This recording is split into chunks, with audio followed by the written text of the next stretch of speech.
Dak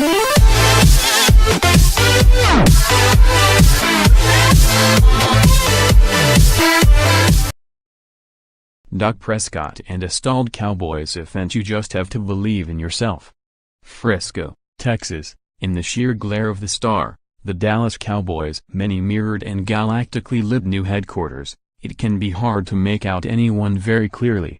It's all such shafted gleam and reflective glass that you have to squint to see who someone is. In the locker room, past the entrance lit by a huge arm across the eyes white-bulbed marquis, a couple of young guys in drab practice sweats are just trying to hold on to their identities and self-worth. Dak Prescott and Alfred know what it is to be the shiny new things, and they can feel the sudden shade. Prescott is distinctly unshimmery as he slouches in front of his locker, hands shoved in his sweatshirt pockets, chatting with amiable frankness about the worst stretch of his career, a 3-game stall in which he's thrown 5 interceptions and no TD passes in double-digit losses. Across the room, Morris is musing on what it's like to be the sweetly dull man who plays behind Ezekiel Elliott.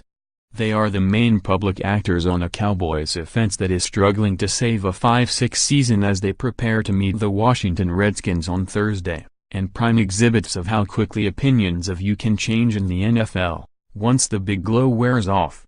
You just have to believe in yourself, and know those are the same people that doubted me getting here in the first place, Prescott is saying. Just because they're right because I had a bad game this week, they haven't been right my whole life. Perspective, Cousins and the Redskins is about more than money now. Back in 2012 Morris was the Flash, a breathtaking shock of a player who rushed for 1,613 yards as a rookie for the Redskins. But by 2015 somehow the luster had come off with the Redskins, who wouldn't pay him, though he was a 2-time Pro Bowler.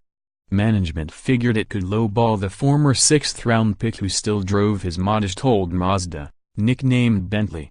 They made it plain they found Matt Jones and Chris Thompson more scintillating. So Morris took a 2-year offer from the Cowboys worth about $3.5 million, only to be surpassed by the Elliott's Young Bull Rookie of the Year performance in 2016. Now he's a starter again, only a tough spot. Second chance won because of Elliott's suspension for alleged domestic violence.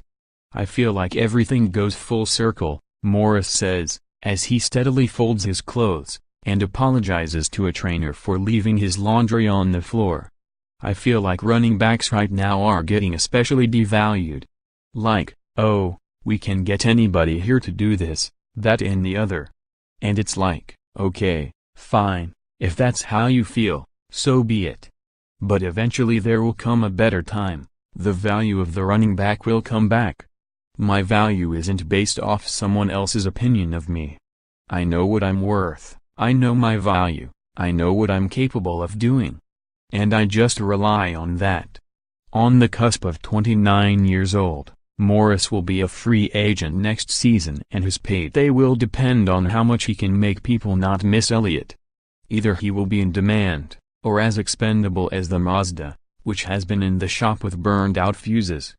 Just this week the Cowboys released Darren McFadden, who barely 2 years ago was their leading rusher.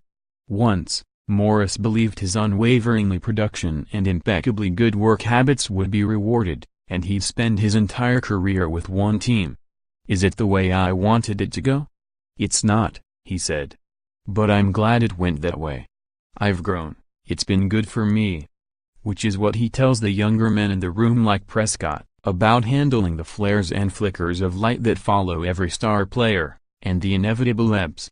You just be you, no matter what, he says, and approach every day the same, as if you are the starter, and as if you are carrying the franchise. You can control that. It's of course misplaced to ascribe the Cowboys' slump solely to the struggles of one illuminated player, an Elliott or a Prescott, dynamic as they may be. For instance, in terms of pure numbers, Morris brings the Cowboys as many yards as anyone on the roster. He is averaging a chunky 5.8 yards per carry for the season, with a long of 70, and in 2 of their last 3 games his output has been 4.8 and 5.4 yards respectively. As Prescott says, when I turn around and I'm handing it off, their pockets all feel the same. What color uniforms will the Redskins wear against the Cowboys? If anything, you get the feeling that the Cowboys have been a little too prone to rely on their star quality, a little too dependent on gleam. A team that had scored at least 28 points for 6 straight weeks has suddenly experienced a strange falling off in second halves. In the last 3 games they're averaging just 7.7 points in offense and they've been outscored 74-6 after halftime.